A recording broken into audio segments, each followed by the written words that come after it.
Welcome back. Problem 9, section 2.2. Consider the following equation, f prime.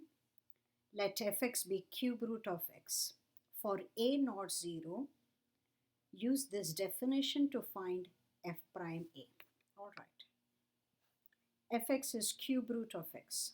For a not 0, what is f prime a? F prime a is by definition limit h approaching 0, f of a plus h minus f of a the whole over h. So what is f of a plus h? Instead of x, I place a plus h. Cube root a plus h minus, what is f of a? Cube root a. The whole thing over h, its limit as h approaches 0. So notice this is cube root. I need to cube it. So it's not difference of squares. It is difference of cubes formula that we need. What is difference of cubes formula, guys? In case you don't know, now is the time to know this. X cubed minus y cubed is x minus y and then x squared plus xy plus y squared. So I have something and something which I wish to cube it. So they form the first factor because cubing will happen after I multiply by something. So what do I multiply by? This squared plus this times this plus this squared. So that's the quantity I multiply to the numerator and denominator, because whatever I multiply upstairs, I must multiply downstairs. So the numerator now is basically difference of cubes. So the first quantity cubed minus second quantity cubed. Denominator, there is no change. When I cube the cube root, they go away. I'm left with a plus h minus a. Denominator, no change. A's cancel, I have h and the denominator as it is. H and this h cancels, so you have 1 over this particular factor. Okay, the part which completes the cube, difference of cubes formula. So that part survives in the denominator. Now when I let h approach 0, this goes to 0, this goes to 0. All right.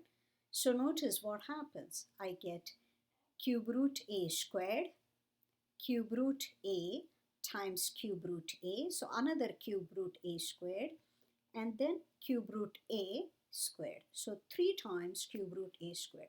So that's the derivative. All right. So let's write that down. How do we write this, by the way? If you like, this is same as 1 fraction. 1 over 3 times a to the power 2 over 3. That's what this is. All right. Power 2 root divided by 3. So let me write that. 1 over, don't forget parentheses, 3, a to the power parentheses. Okay, power goes in parentheses because it's more than 1 digit long, 1 character long.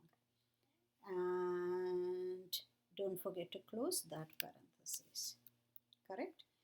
Now, show that f prime 0 does not exist, that f has a vertical tangent at 0, 0. Now, this is for us. There is nothing to input here. So, what happens when a approach? So, this is a derivative for every a that was not 0. But when a approaches 0, look, this is in the denominator. And then I'm squaring it, taking cube root, whatever, but still this is in the denominator. It's power 2, so that gives me positive infinity. That is, f prime at 0 does not exist. You might want to see the graph of cube root x. So notice at cube root x, the tangent is vertical. Okay, that is why the slope is undefined. or slope is actually infinity in this case. Increases to positive infinity and then starts decreasing. All right. So, which brings us to next question. Gx equals x to the 2/3. Similar question. Show that g prime at 0 does not exist. And if a is not 0, find g prime at a. All right. Gx is x to the 2/3. What does x to the 2/3 mean? It's cube root of x squared. So this is again a cube root. Okay. Suppose a were not 0, then g prime of a is limit h approaching 0, g of a plus h minus g of a the whole over h. All right. So g of a plus h is cube root of a plus h squared minus cube root of a squared. So that's g of a plus h, g of a, the whole over h. Now again, notice it's difference of cube roots. So I really need the difference of cubes formula to cube both of these, power 3 both of this. So recall, difference of cubes formula, x cubed minus y cubed is, let me cut and paste this. So this is difference of cube formula.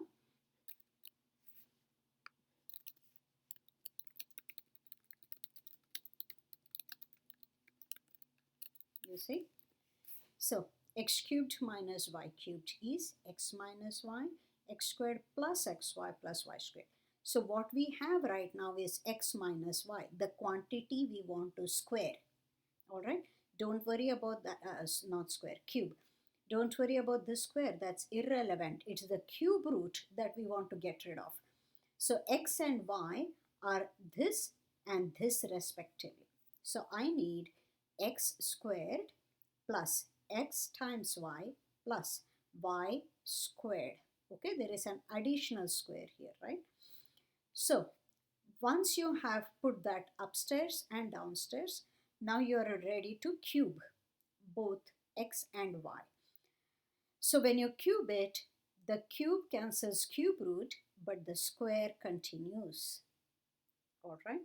So now we need to open this. See, denominator continues, okay, with the second large factor. So if I open this, a squared plus 2ah plus h squared minus a squared. So what happens? A squareds cancel, only the h terms survive. I have gotten h outside, 2a plus h. I got a factor of h outside. That h cancels this h. Now, so this is what is left after all that. When I set limit h approaching 0, that goes to 0. So I have 2a upstairs. And like in the previous problem, this goes away. This goes away. So essentially I have 3 times this quantity. Okay. So let's understand what this is. 3 times cube root of root a squared power 2. So that is like 4 power and divided by 3. So 4 over 3. Okay. So 4 over 3 downstairs and an a upstairs. So subtracting 1 power, I get a to the 1/3. So that's your final derivative. Okay. 2 over 3 a to the power 1 over 3. Okay, don't forget to close every parenthesis you have. So that is your derivative. So what happens when a approaches 0? When a approaches 0, my function is g, isn't it? When a approaches 0, from the right, I have everything positive because a is greater than 0. So I'm going to positive infinity from the right. When a approaches 0 from the left, my derivative is approaching negative infinity. So limit does not exist. Therefore, f prime does not, g prime, does not exist. Let's look at the graph of g. And that's a beautiful graph. Here it is. So slope is negative, negative, negative, negative, negative, and starts getting very hugely negative to negative infinity. Whereas here, these are all positive slopes, you see. So this has to start from a high positive slope and it reduces. So there is an abrupt change of direction here. It's a cusp. This is called cusp. Okay, and that's what got me the that's what got us undefined slope here. All right. Okay, so you have a vertical tangent here and therefore it fails. So next two questions I'll start on the next video. Until then.